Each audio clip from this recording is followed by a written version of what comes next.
Welcome back to the channel, everybody. This is Kodeations. In today's video, we're going to be discussing Red Velvet Cookie, as in the latest update, they just got a major, and I mean a major buff. As you can see here underneath the additions, changes, and improvements of the June 14th update notice, Red Velvet Cookie has been adjusted. The base HP increased by 4.76%, and then the skill cooldown has changed. What used to be 20 seconds, now down to 15. And now it might not seem like much, reducing the skill cooldown by 5 seconds. However, though, it makes a massive, massive difference, and honestly makes Red Velvet Cookie somebody you might want to invest in. So in today's video, we're going to be diving in and testing him out and deciding, is he going to be somebody that you absolutely should build? Without further ado, let's dive right in. Alrighty, so for those that do not know, checking out the Crimson Hand skill from Red Velvet now, that's going to be a 15-second cooldown. It basically says, face the might of the cakes. The cookie grasps the rearmost enemy,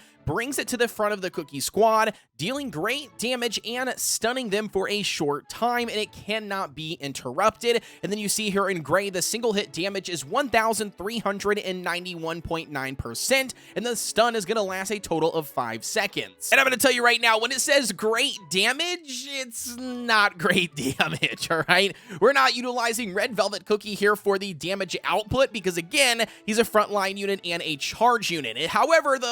However, for his skill utility is what we're really looking to utilize Red Velvet for, to pull that rearmost enemy to the front, and then not only that, expose them to all the attacks happening, and hopefully we can get the kill. Alrighty, so then officially diving in here, we're going to put him to the test. We're going to go ahead and throw him on the current, what they call Summoner's Comp, as this composition seems to be the most popular with utilizing Red Velvet currently at the state of the game.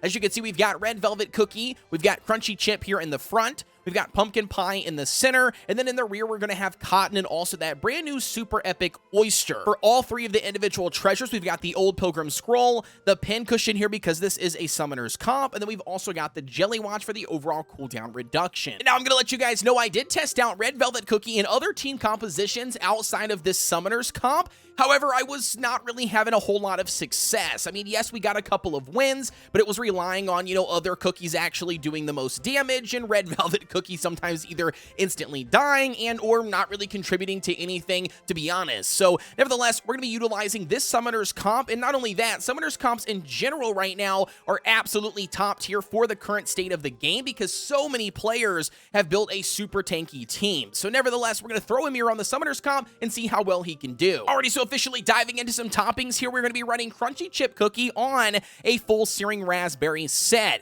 Ideally here, you want to make sure you're focusing on as much damage resistance as you possibly can muster up via substats, because again, we want to make sure that either him or his wolf stays alive as long as possible, and you're only going to get that from the overall damage resistance. However, we do still need that additional attack because, again, we want to make sure that he's doing enough damage so then hopefully we can get the win. The second cookie we've got here, and that's going to be Red Velvet, running a full Swift Chocolate set because, again, you have to make sure that you're hitting that 22.3% on cooldown in order to give Red Velvet a 3-second start. Because ideally, the reason why we're utilizing Red Velvet is that we want to be able to use his skill immediately when the arena battle starts to pull the rearmost enemy to the front line. The third cookie we've got here, and that's going to be none other than Pumpkin Pie. Pumpkin Pie is going to be running a full solid almond set. Nothing really changes here with Pumpkin Pie pretty much across any team. However, just want to focus on as much damage resistance as you possibly can because you really want to make sure that Pon Pon and Crunchy Chip's wolf stay alive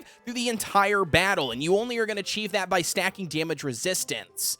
The fourth cookie we've got, and that's going to bring us to Oyster Cookie, the brand new super epic. For Oyster Cookie, we're going to be running a mixed set this time. We're going to be running 2 Swift Chocolates and 3 solid almonds. Now, I know in the past I have talked about, Oyster Cookie and utilizing a full Swift Chocolate set to hit a minimum cooldown threshold to get all 4 of those soldiers. However, it's been discovered, especially at the top tiers in Arena, that utilizing a mixed set and sacrificing that 4th soldier to only summon 3 soldiers soldiers, but to give you more damage resistance to stay alive longer and to also make those soldiers a lot more tankier. So utilizing this mix set, we were able to achieve the minimum threshold of 11.2% cooldown to make sure that we get 3 of those 4 soldiers, and then also still stack some damage resistance. As you can see, we still currently are sitting at 25.4%. The last but not least cookie we've got here, and that's going to be none other than Cotton Cookie, running a full Swift Chocolate set. Again, ideally, we just want to make sure that we keep her skill going at all times to get the heal, to get the minions, to get the slight stun,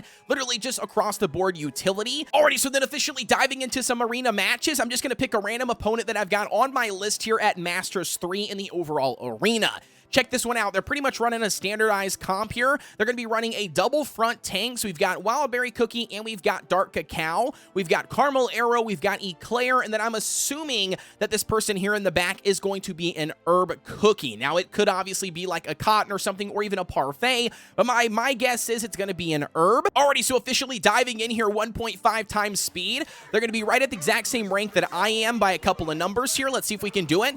It looks like we were able to successfully kill off their herb immediately utilizing Red Velvet because they have not gotten any healing back since. Ooh, very clean win. Very, very clean. Now, obviously, we lost 3 cookies in the process, but their minions obviously stayed there, and that's all that we're curious about. As far as the overall damage goes, we've got 1.6 million here on Crunchy, obviously carrying the team. Right behind him, we've got, and that's going to be Oyster, again, carrying the team. Pumpkin Pie, we got Cotton down here, and then Red Velvet, as you guys can see. He is not meant to be here for his overall damage. And then taking a look at the overall healing, check this out. This right here, you can see, they were not able to do any sort of healing, and that's going to be based on our Red Velvet having that 3-second start, popping their healer immediately before they even have a chance to pop off any healing. Therefore, that's going to show you exactly how the strategy works. Alrighty, so let's dive into a second match here. We've got another opponent at Masters 3 here on my arena list for us to battle. This time they've got a little bit of like a shift. We still got a double tank front, which is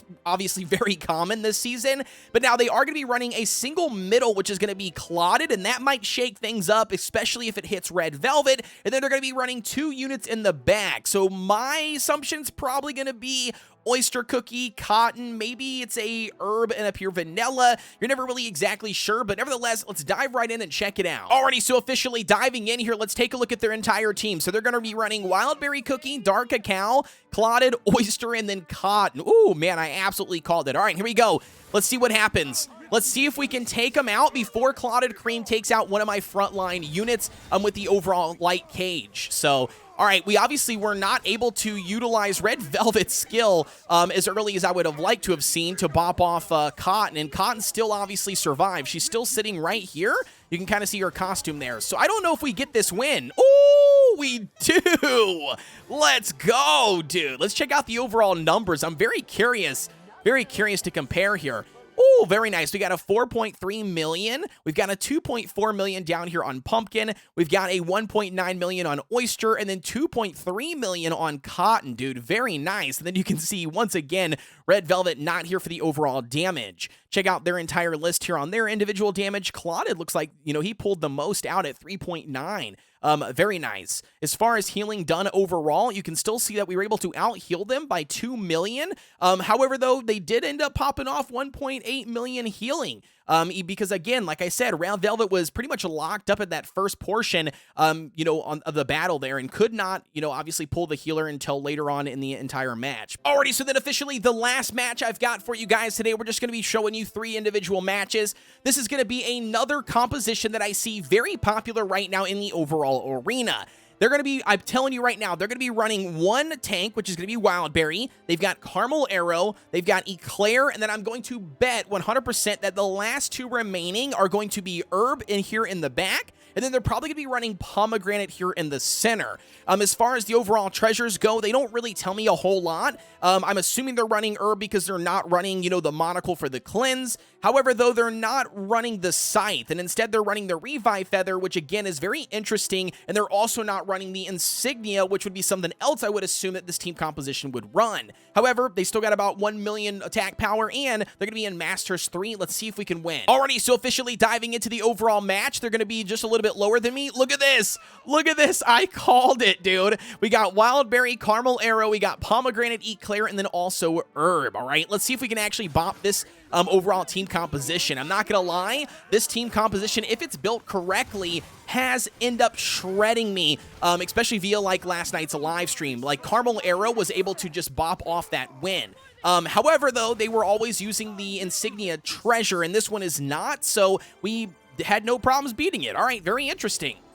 Let's check out the overall numbers. Once again, we've got 2.3 million here. We've got about 1 million on Pumpkin, 1 million here on Oyster Cookie, and then about, 500,000 for Cotton, and then again, a measly 300 here for RV. As far as the overall healing done, yeah, you can see right here that we were able to pull Herb as soon as possible, and we were able to kill them off early. That's going to be the reason why that obviously you see here they only got, 600,000 for the overall healing, and we got 1.3 million on our Cotton. Again, that's going to be because Red Velvet has that ability to pull them to the front line and then hopefully kill them. And with that being said, ladies and gentlemen, that's going to wrap up our video for today, man, on taking a look at the, buff for Red Velvet Cookie. And I'm going to tell you guys right now, I absolutely think he's a lot more viable, and he makes a very, very good addition to the current Summoners comp, going against the current meta where, it's super tanky. However, though, would I honestly say that he's somebody that you should invest all of your experienced star jellies in and push him right now, then start using him? Probably not. And the reason why I say that is because everybody currently is stretched very, very thin on experienced star jellies, trying to push their main teams or their current teams all the way up to level 70, and utilizing these experienced star jellies just to level up a Red Velvet Cookie that might not even be relevant either this next season or once we get additional cookies to drop in the game. I just don't think it's going to be worth it. I honestly think that, there's better cookies and other teams that you can build that you probably already have built that you could utilize for this season to climb up the individual ranks. You guys let me know your thoughts are down below as always. Don't forget to like, comment, and subscribe here on the channel for everything Cookie Run Kingdom related, as I cover it all from guides, tips, tutorials, coupons, leaks, you name it, you'll find it here. And with that being said, though, guys, as always, I'll see ya on the next one.